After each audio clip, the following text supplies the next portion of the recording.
অনেক পুরনো সময়ের কথা। আরবের এক বিশাল ও সুখী দেশে এক বাদশা রাজত্ব করতেন। বাদশার কাছে ধন সম্পদ, খ্যাতি, সৈন্য ও ক্ষমতার কোনো অভাব ছিল না। কিন্তু এসব সত্ত্বেও বাদশার মন অস্থির থাকত। তার মনে প্রায়ই এমন কিছু প্রশ্ন আসত যার উত্তর তার দরবারের বড় বড় বুদ্ধিমান উজির এবং আলেমদের কাছেও মিলত না।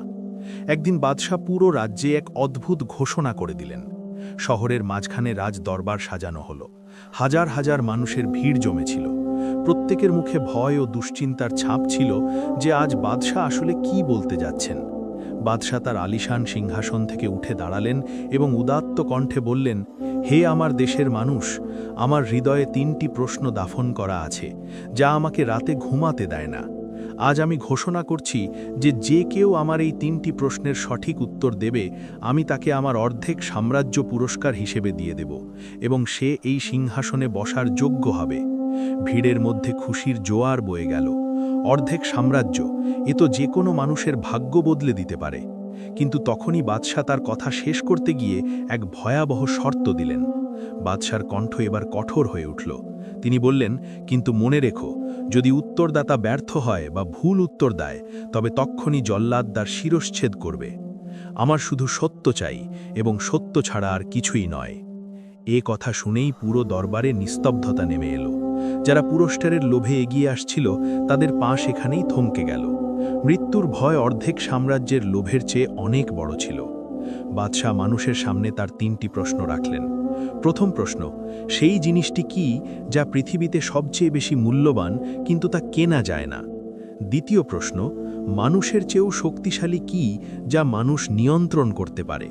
এবং তৃতীয় প্রশ্ন, পৃথিবীর সবচেয়ে বড় সত্য এবং সবচেয়ে বড় মিথ্যা কি? দরবারে নীরবতা ছেয়ে গেল।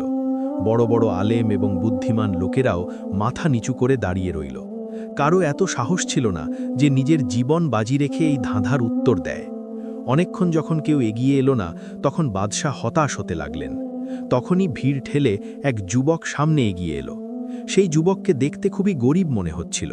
তার পোশাক ছিল ছেঁড়া ফাটা, মুখে ধুলোবালি জমেছিল, কিন্তু তার চোখে ছিল এক অদ্ভুত চমক ও নির্ভীকতা। সে ছিল পৃথিবীর অবহেলিত এক এতিম যুবক, যার এই বিশাল পৃথিবীতে কেউ ছিল না, না মা, না বাবা, না কোনো আত্মীয় স্বজন। যুবকটি সিংহাসনের কাছে গিয়ে বাদশাকে ঝুঁকে সালাম করল এবং উচ্চস্বরে বলল, বাদশা সালামত, আমি আপনার প্রশ্নের উত্তর দেওয়ার জন্য প্রস্তুত। আমি আপনার শর্ত মেনে নিচ্ছি। বাদশা সেই রোগা পাতলা যুবককে ওপর থেকে নিচ পর্যন্ত দেখলেন এবং উপহাসের ভঙ্গিতে হাসলেন। বললেন, ওহে অবুঝ বালক, তোমার কি নিজের জীবন প্রিয় নয়? বড় বড় জ্ঞানীরা পিছিয়ে গেল, আর তোমার মতো সামান্য এক মানুষ কেন মৃত্যুর মুখে যেতে চাইছ? যুবকটি গম্ভীর গলায় জবাব দিল, হুজুর, যার এই পৃথিবীতে কেউ নেই, তার মৃত্যুর ভয়ও নেই। আমি একজন এতিম। আমি যদি মারাও যাই, তবে আমার পেছনে কান্নার কেউ নেই। কিন্তু আমি যদি জিতে যাই, তবে হয়তো আমার ভাগ্য বদলে যেতে পারে। বাদশাহ সেই যুবকের সাহস দেখে অবাক হয়ে গেলেন। তিনি বললেন, ঠিক আছে, আমরা তোমাকে সুযোগ দিচ্ছি। বলো আমার প্রশ্নের উত্তর। যুবক বলল, বাদশাহ সালামত, আপনার প্রশ্নগুলো খুব গভীর। এগুলোর উত্তর এখন আমার জানা নেই। উত্তর খোঁজার জন্য আমার কিছুটা সময় প্রয়োজন। আপনি আমাকে 40 দিনের সময় দিন এবং সফরের জন্য একটি দ্রুতগামী ঘোড়া ও কিছু সরঞ্জাম দিন। আমি কথা দিচ্ছি, 40তম দিনে আমি এই দরবারে আপনার সামনে হাজির হব। উজির যুবককে থামিয়ে বললেন, বাদশাহ সালামত, এই ছেলেটিকে ধূর্ত মনে হচ্ছে। সে ঘোড়া ও সরঞ্জাম নিয়ে পালিয়ে যাবে। যুবক হাসল এবং বলল, উজির সাহেব, তারাই পালায় যাদের কোনো ঘর আছে। আমার তো আকাশী ছাদ আর মাটি বিছানা। আমি পালিয়ে কোথায় যাব? আমি কথার পাকা লোক, উত্তর নিয়েই ফিরব। বাদশাহ কিছুক্ষণ চিন্তা করলেন, তারপর হাতের ইশারায় অনুমতি দিলেন। ঠিক আছে যুবক, যাও, আমরা তোমাকে 40 দিন সময় দিলাম। কিন্তু মনে রেখো, যদি 40তম দিন সূর্যাস্ত পর্যন্ত তুমি না ফেরো বা উত্তর না আনতে পারো, তবে আমাদের সৈন্যরা তোমাকে পাতাল থেকেও খুঁজে বের করবে এবং তোমার ধর থেকে মাথা আলাদা করে দেওয়া হবে। যুবক মাথা নিচু করে হুকুম মেনে নিল। তাকে একটি সেরা আরবি ঘোড়া দেওয়া হলো। সে ঘোড়ায় চড়ে পেছনে না তাকিয়ে ধুলো উড়িয়ে শহরের লোকালয় থেকে দূরে অজানা পথে সেই প্রশ্নগুলোর উত্তর খুঁজতে বেরিয়ে পড়ল। সে জানত না যে এই সফর তাকে কোনো ধনের ভাণ্ডারের দিকে নয়, বরং এমন এক রহস্যের দিকে নিয়ে যাবে যা তার আত্মাকে কাঁপিয়ে দেবে। সে জানত না যে মরুভূমির ওপারে এক বৃদ্ধ দরবেশ এবং তার কুকুর তার ভাগ্যের ফয়সালা করার জন্য অপেক্ষা করছে। যুবকটি রাজকীয় ঘোড়া ছুটিয়ে শহর থেকে অনেক দূরে চলে গেল। সে অনেক গ্রাম, জনপদ ও জঙ্গল পার করল। যে কোনো বুদ্ধিমান মানুষের সাথে তার দেখা হতো, সে তাদের সামনে বাদশার সেই 3টি প্রশ্ন রাখত। কিন্তু আফসোস, সবাই প্রশ্ন শুনে চুপ হয়ে যেত। কারো কাছে ওই প্রশ্নের উত্তর ছিল না। দিন দ্রুত কেটে যাচ্ছিল। একে একে 30 দিন পার হয়ে গেল। এখন সেই যুবকের কাছে মাত্র 10 দিন বাকি ছিল। মৃত্যুর ছায়া তার মাথার ওপর ঘোরাফেরা করতে শুরু করল। তার মনে হতে লাগল যে সে আবেগের বশবর্তী হয়ে অনেক বড় ভুল করে ফেলেছে। এখন তার মাথা কাটা পড়া নিশ্চিত। ঘুরতে ঘুরতে সে এক জনশূন্য ও তপ্ত মরুভূমিতে গিয়ে পৌঁছাল। সেখানে দূর দূরান্ত পর্যন্ত বালি ছাড়া আর কিছুই দেখা যাচ্ছিল না। সূর্য যেন আগুন ঝরাচ্ছিল এবং যুবক তৃষ্ণায় কাতর ছিল। তখনই অনেক দূরে একটা টিলার পাশে একটা ছোট ভাঙাচোরা কুড়ে ঘর দেখতে পেল। আশার এক আলো জ্বলে উঠল। সে ঘোড়াটিকে ওদিকে ঘুরিয়ে দিল। যখন সে কুড়ে ঘরের কাছে পৌঁছাল, তখন সে এক অদ্ভুত দৃশ্য দেখল। কুড়ে ঘরের বাইরে এক বৃদ্ধ ব্যক্তি বসেছিলেন। তার গায়ে ছিল তালি দেওয়া পোশাক, চুল ছিল অবিন্যস্ত এবং মুখে ধুলো মাখা ছিল। তাকে একজন সাধারণ দরবেশ বলেই মনে হচ্ছিল। কিন্তু যে বিষয়টি যুবককে চমকে দিল তা হলো সেই বৃদ্ধ একটি মাটির পাত্রে খাবার খাচ্ছিলেন এবং একই পাত্রে তার সাথে একটি কুকুরও মুখ দিয়ে খাবার খাচ্ছিল। এটি দেখে যুবকের পা থমকে গেল। তার মুখে ঘৃণা ও অপছন্দের ছাপ ফুটে উঠল। সে মনে মনে ভাবল, হে খোদা, এ কেমন মানুষ? এর তো পবিত্রতা ও অপবিত্রতার জ্ঞানও নেই। যে ব্যক্তি একটি জানোয়ার, একটি কুকুরের সাথে একই পাত্রে খাবার খাচ্ছে, সে আমার কঠিন প্রশ্নগুলোর উত্তর কি দেবে? একে তো পাগল মনে হচ্ছে। যুবক ভাবল, এখানে সময় নষ্ট করার চেয়ে এগিয়ে যাওয়াই ভালো। সে ফিরে যেতেই উদ্যত হয়েছিল যে হঠাৎ সেই বৃদ্ধ মাথা না তুলেই বসে থাকা অবস্থায় গম্ভীর গলায় ডাক দিলেন, চলে এসো যুবক, এত দূর থেকে এসেছো, দেখা না করেই কেন চলে যাচ্ছ? যুবক হতভম্ব হয়ে গেল। সে ভাবল, এই বুড়ো তো আমার দিকে তাকায়ও নি, তিনি কিভাবে জানলেন যে আমি এখানে আছি? এক মুহূর্তের জন্য সে ভয় পেয়ে গেল, কিন্তু তারপর সাহস করে ঘোড়া থেকে নেমে কুড়ে ঘরের দিকে এগিয়ে গেল। কাছে গিয়ে সে সালাম করল, আসসালামু আলাইকুম বাবা। দরবেশ হাসি মুখে মাথা তুললেন। তার চোখে ছিল এক অদ্ভুত জ্যোতি। তিনি বললেন, ওয়ালাইকুম আসসালাম, এসো বৎস, সফরের ক্লান্তি দূর করো, আমাদের সাথে খাবার খেয়ে নাও। যুবকের নজর আবার সেই পাত্রের দিকে গেল, যেখানে কুকুরটি এখনও খাবার চাটছিল। তার গা গুলিয়ে উঠল। সে অজুহাত দিয়ে বলল, না বাবা, ধন্যবাদ, আমার ক্ষুধা নেই, আমি কেবল পানির সন্ধানে ছিলাম। দরবেশ তার ঘৃণা বুঝতে পারলেন, কিন্তু তিনি কিছু বললেন না, শুধু হাসলেন এবং বললেন, বেশ, তোমার ইচ্ছে, বলো কোন সমস্যায় পড়ে তুমি এই নির্জনে এসেছ? তোমার মুখে মৃত্যুর ভয় পরিষ্কার দেখা যাচ্ছে। যুবক দীর্ঘশ্বাস ফেলল এবং দরবেশের কাছে মাটিতে বসে পড়ল। সে বাদশার শর্ত, সেই 3টি প্রশ্ন এবং নিজের অসহায়ত্বের পুরো গল্প বৃদ্ধকে শোনাল। সে বলল, বাবা, আমি একজন ইতিম, আমার হারানোর কিছু ছিল না, তাই জীবনের বাজি রেখেছিলাম, কিন্তু এখন মনে হচ্ছে আমি হেরে গেছি। আমার হাতে সময় খুব কম এবং কোনো উত্তরও পাইনি। দরবেশ পুরো কথা শুনে উচ্চস্বরে হেসে উঠলেন, বললেন, শুধু এই সামান্য কথা? আরে নির্বোধ, আমার মনে হয়েছিল হয়তো আকাশ ভেঙে পড়েছে। তুমি এই সাধারণ প্রশ্নের জন্য নিজের প্রাণ হারাতে যাচ্ছিলে? যুবকের রাগ হয়ে গেল। সে ভাবল, আমার প্রাণ নিয়ে টানাটানি, আর এই পাগল ফকিরের কাছে এটা রসিকতা মনে হচ্ছে। সে বিরক্ত হয়ে বলল, বাবা, এই প্রশ্নগুলো সাধারণ নয়, বড় বড় জ্ঞানীরা এর উত্তর দিতে পারেননি। দরবেশের মুখ হঠাৎ গম্ভীর হয়ে গেল। তিনি যুবকের চোখের দিকে তাকিয়ে বললেন, বৎস, মনে রেখো, দুনিয়ায় প্রতিটি জিনিসের একটি মূল্য থাকে। বিনামূল্যে কেবল মায়ের ভালোবাসা পাওয়া যায়। যদি তুমি মূল্য দিতে প্রস্তুত থাকো, তাহলে তোমার প্রশ্নের উত্তর পেয়ে যাবে। যুবকের বুক ধরফর করে উঠল। সত্যিই কি এই ফকিরের কাছে উত্তর আছে? সে সঙ্গে সঙ্গে বলল, মূল্য? কেমন মূল্য বাবা? আমার কাছে ধন সম্পদ নেই, কিন্তু আমি যদি বাদশার কাছে জিতে যাই, তবে যে পুরস্কার পাব তার থেকে আপনাকে অনেক স্বর্ণমুদ্রা দেব। আপনি কেবল আমাকে উত্তর বলে দিন। দরবেশ আবার হাসলেন, এক রহস্যময় হাসি। তিনি বললেন, তাড়াহুড়ো করো না যুবক, মানুষ ধৈর্য ধরে না বলেই হোঁচট খায়। আমি তোমাকে 2টি প্রশ্নের উত্তর বিনামূল্যে দেব, কিন্তু তৃতীয় ও শেষ প্রশ্নের জন্য তোমাকে চড়া মূল্য দিতে হবে। যুবক ভাবল, এই ফকির আর কি বাঁচিয়ে বসবেন? এমনিতেও আমাকে এখন নিজের জীবন বাঁচাতে হবে। সে তক্ষুনি রাজি হয়ে গেল। আমার কবুল বাবা, আপনি আমাকে প্রথম প্রশ্নের উত্তর দিন। দরবেশ বললেন, শোনো তাহলে, তোমার বাদশার প্রথম প্রশ্ন ছিল, দুনিয়ার সবচেয়ে দামি জিনিস কোনটি যা কেনা সম্ভব নয়? যুবক উৎসুক হয়ে মাথা নাড়ল। দরবেশ মাটিতে আঙুল দিয়ে একটি দাগ কেটে বললেন, যাও এবং তোমার বাদশাকে গিয়ে বলো যে দুনিয়ার সবচেয়ে মূল্যবান জিনিস হলো সময়। যে মুহূর্ত একবার চলে যায় তা পুরো মহাবিশ্বের সম্পদ দিয়েও আর কেনা সম্ভব নয়। মানুষ তার সম্পদ আবার উপার্জন করতে পারে, কিন্তু চলে যাওয়ার সময় কখনো নয়। যুবক এটি শুনে স্তম্ভিত হয়ে গেল। উত্তরটি কত সহজ, অথচ কত গভীর। তার বিশ্বাস হয়ে গেল যে এই উত্তরটিই সঠিক। সে খুশিতে বলল, অবশ্যই এটা সত্য। বাবা, আমাকে বাকি দুটি প্রশ্নের উত্তরও বলে দিন, যাতে আমি আজই গিয়ে বাদশাকে শুনিয়ে দিতে পারি। দরবেশ হাত তুলে তাকে থামালেন। বললেন, না, ধৈর্য ধরো। যদি সব উত্তর আজই পেয়ে যাও, তবে তুমি সেগুলোর কদর করবে না। যাও, আগে বাদশাকে একটি উত্তর দাও, এতে তুমি আরও সময় পেয়ে যাবে। তারপর ঠিক 5 দিন পর আমার কাছে এসো, তুমি দ্বিতীয় প্রশ্নের উত্তর পেয়ে যাবে। যুবক কিছুটা ইতস্তত করল, কিন্তু তার কাছে কোনো বিকল্প ছিল না। সে বুঝতে পেরেছিল যে এই ফকির কোনো সাধারণ মানুষ নন। সে দরবেশকে ধন্যবাদ জানালো, ঘোড়ায় চড়ল এবং ফিরে শহরের দিকে রওনা হলো। সে জানত না যে পরবর্তী উত্তর পাওয়ার জন্য তাকে কোন পরীক্ষার মধ্য দিয়ে যেতে হবে।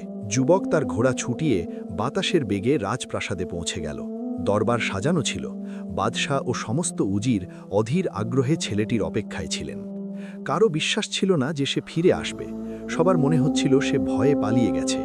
যুবক দরবারে প্রবেশ করতেই চারদিকে নিস্তব্ধতা নেমে এলো। সে সরাসরি সিংহাসনের সামনে গিয়ে আদব সহকারে সালাম করল। বাদশাহ তাকে তীক্ষ্ণ দৃষ্টিতে দেখলেন এবং জিজ্ঞেস করলেন, এসে গেছো যুবক? আমাদের তো মনে হয়েছিল তুমি নিজের প্রাণ বাজাতে চম্পট দিয়েছ। বলো, তুমি কি আমার প্রথম প্রশ্নের উত্তর পেয়েছ? যুবক পূর্ণ আত্মবিশ্বাসের সাথে মাথা তুলল এবং উচ্চস্বরে বলল, জি বাদশাহ সালামত। আমার রব আমাকে উত্তরের কাছে পৌঁছে দিয়েছেন। আপনার প্রথম প্রশ্নের উত্তর হলো সময়। দরবারে কানা ঘোষা শুরু হয়ে গেল।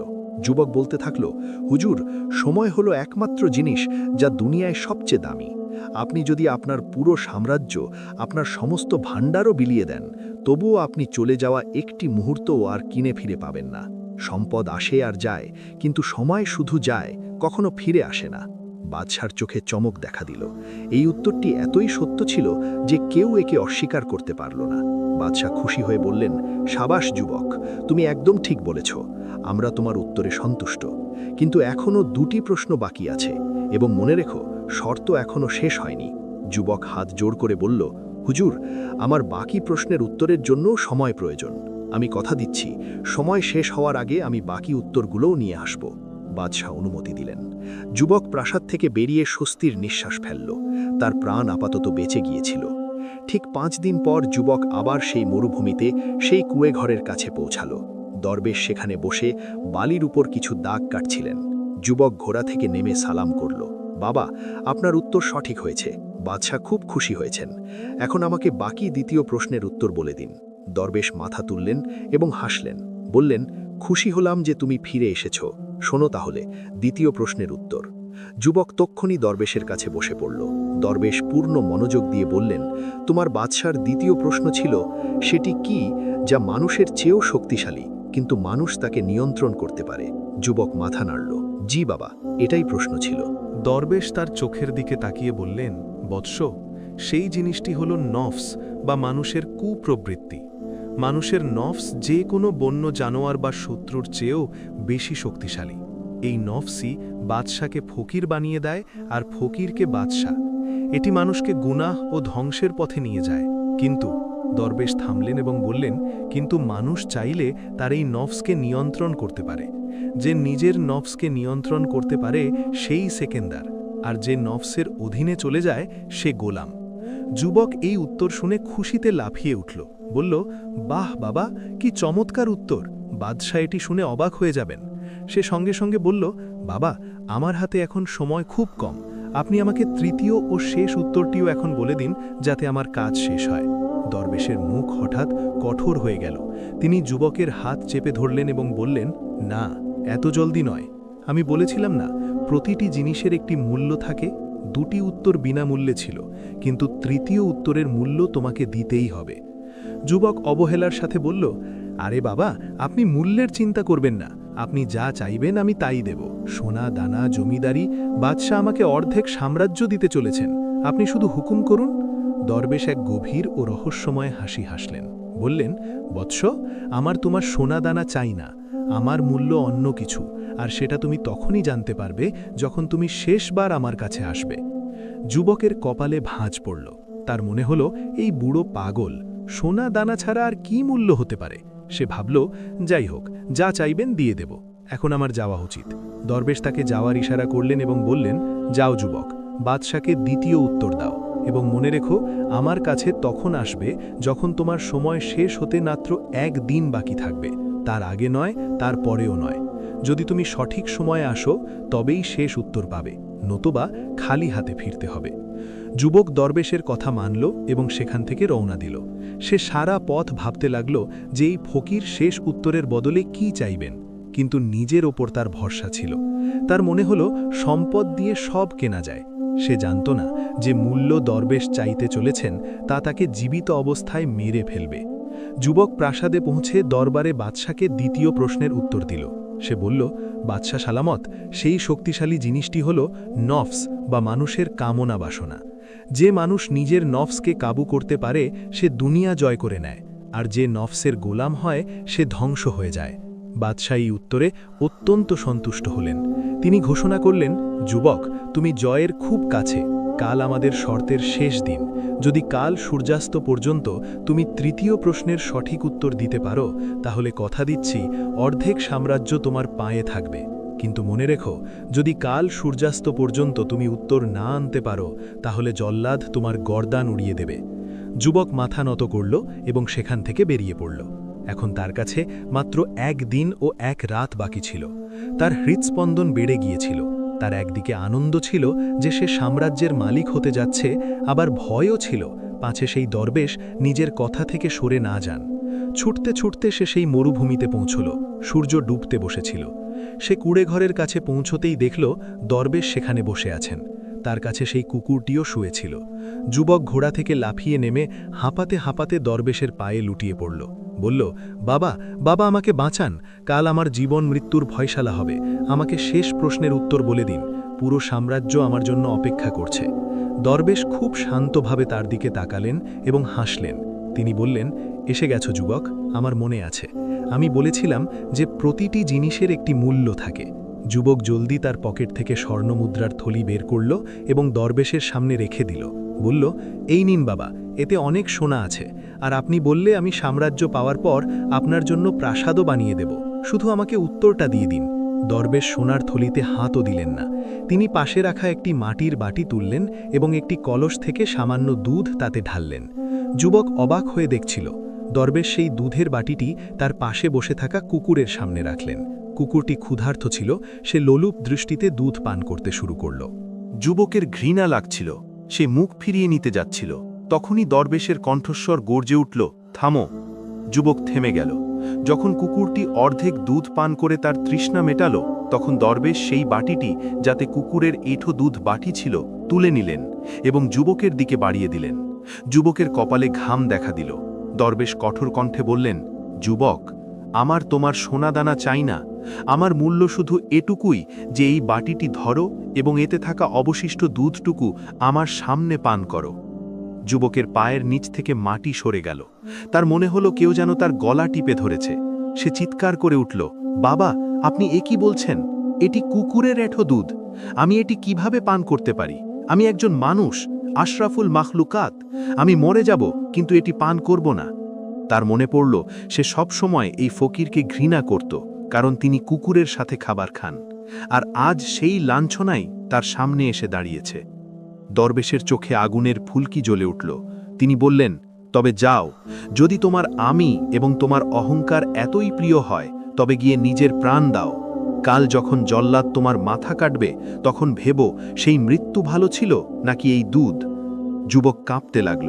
একদিকে নিশ্চিত মৃত্যু, আর অন্যদিকে এক চুমুক দুধ যা তার অহংকার ভেঙে চুরমার করে দেবে। তার চোখ দিয়ে পানি পড়তে লাগল। সে বুঝতে পারল আর কোনো উপায় নেই। সে কম্পিত হাতে সেই বাটিটি দরবেশের হাত থেকে নিল। তার সারা শরীর কাঁপছিল, তার বমি আসছিল, কিন্তু জীবনের ভিক্ষা চেয়ে সে চোখ বন্ধ করল, বিসমিল্লাহ পড়ল এবং এক নিঃশ্বাসে সেই কুকুরের এঁঠো দুধ গলার নিচে নামিয়ে নিল।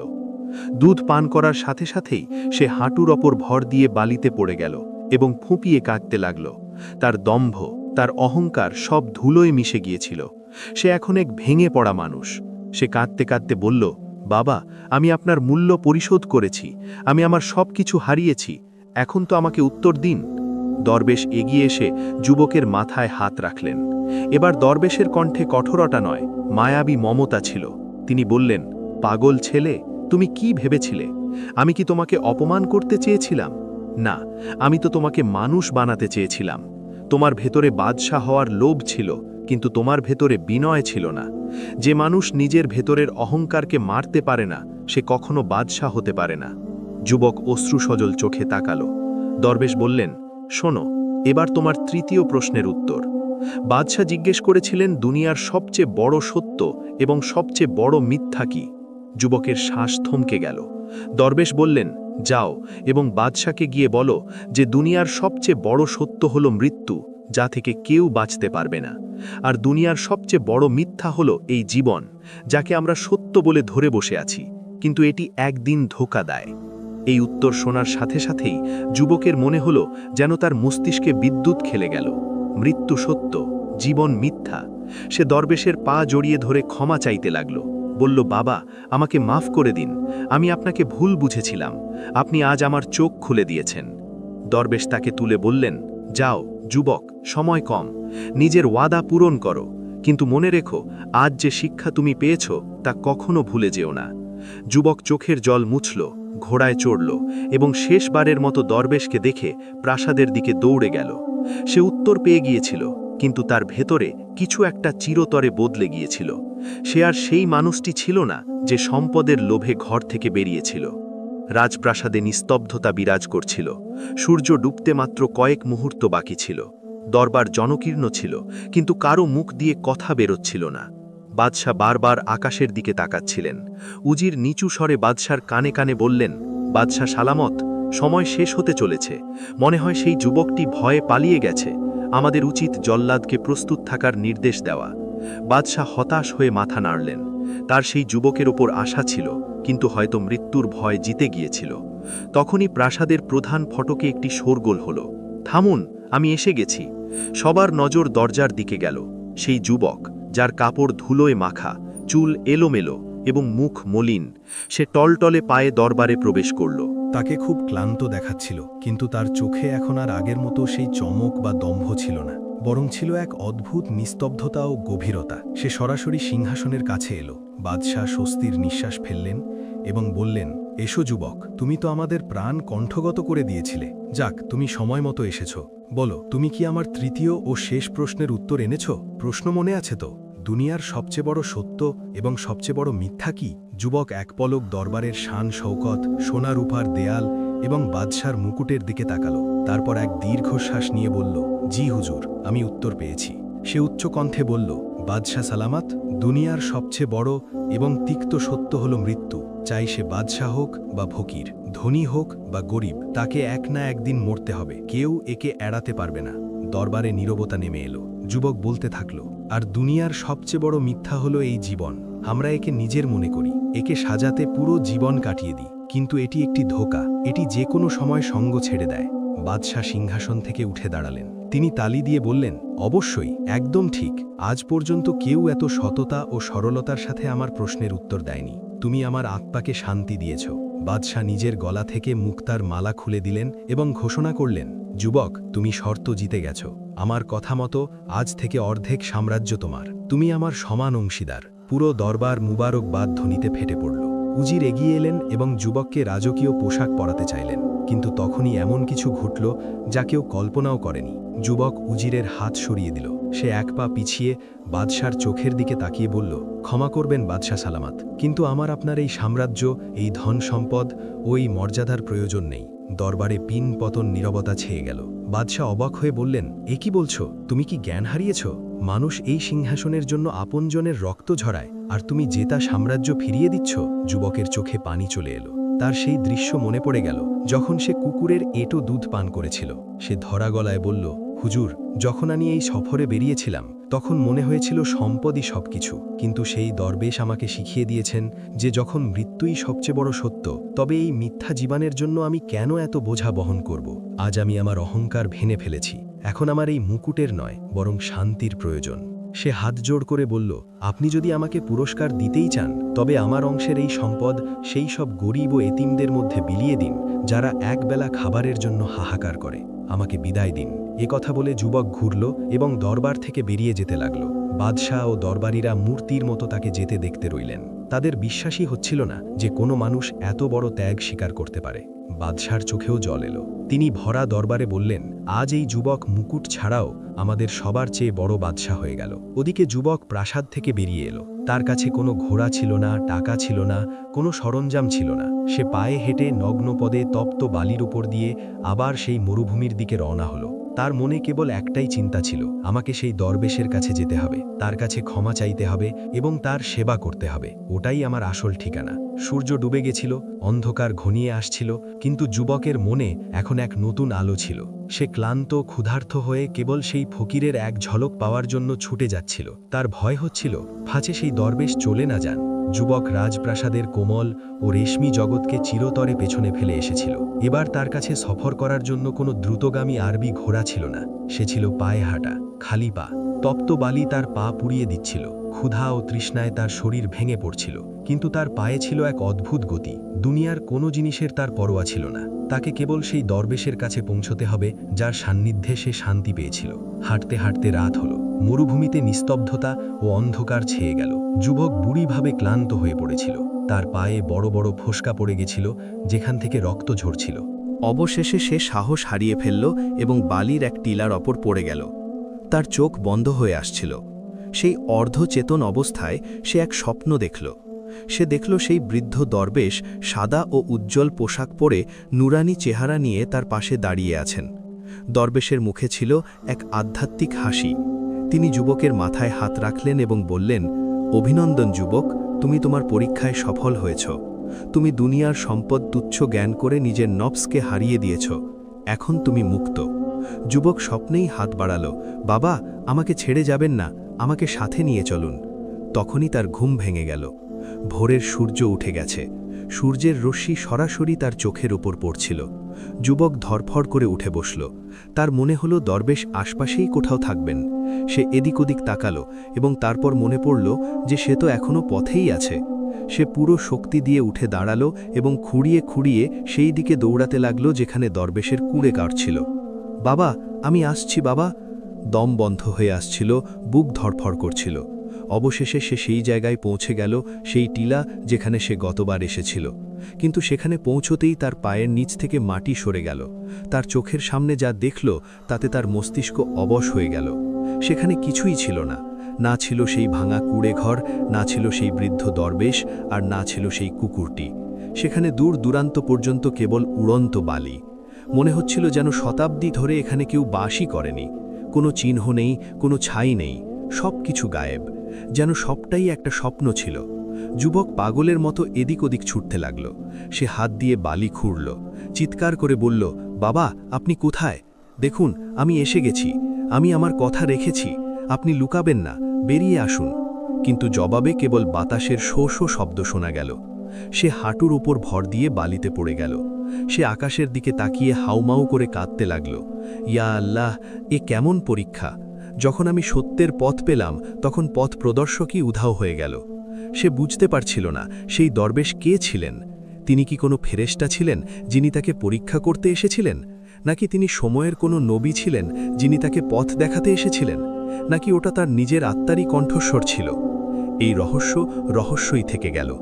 বলা হয় যে ওই দিনের পর সেই যুবক আর কখনো নিজের শহরে ফিরে যায়নি। সে ওই মরুভূমিতেই ছেঁড়া পোশাকে পাগলের মতো ঘুরে বেড়াত। যে কেউ সেখান দিয়ে যেত সে তাকে কেবল একটাই প্রশ্ন করত, তুমি কি আমার মুর্শিদকে দেখেছ? তুমি কি সেই দরবেশকে দেখেছ যার কাছে দুনিয়ার প্রতিটি প্রশ্নের উত্তর ছিল? মানুষ তাকে দিওয়ানা বলতো, পাগল বলতো, কিন্তু সেই যুবক নিজের খেয়ালে তার সেই নিরুদ্দেশ বন্ধুর খোঁজে পুরো জীবন কাটিয়ে দিল। সে বাদশাহী ছেড়ে দিয়েছিল, কিন্তু সে সেই সত্য খুঁজে পেয়েছিল যা মৃত্যুর আগে খুব কম মানুষের কপালে জটে। আর সেই রহস্য আজও মরুভূমির বালিতে দাফন হয়ে আছে। যদি আপনার মনে কোনো প্রশ্ন থাকে তবে বিনা দ্বিধায় জিজ্ঞাসা করতে পারেন। আর যদি ভিডিওটি ভালো লাগে তবে লাইক করে দেবেন। এমন সব আকর্ষণীয় ভিডিও দেখতে চ্যানেলটি সাবস্ক্রাইব করে দিন। অন্য কোনো ভিডিওতে আবার দেখা হবে।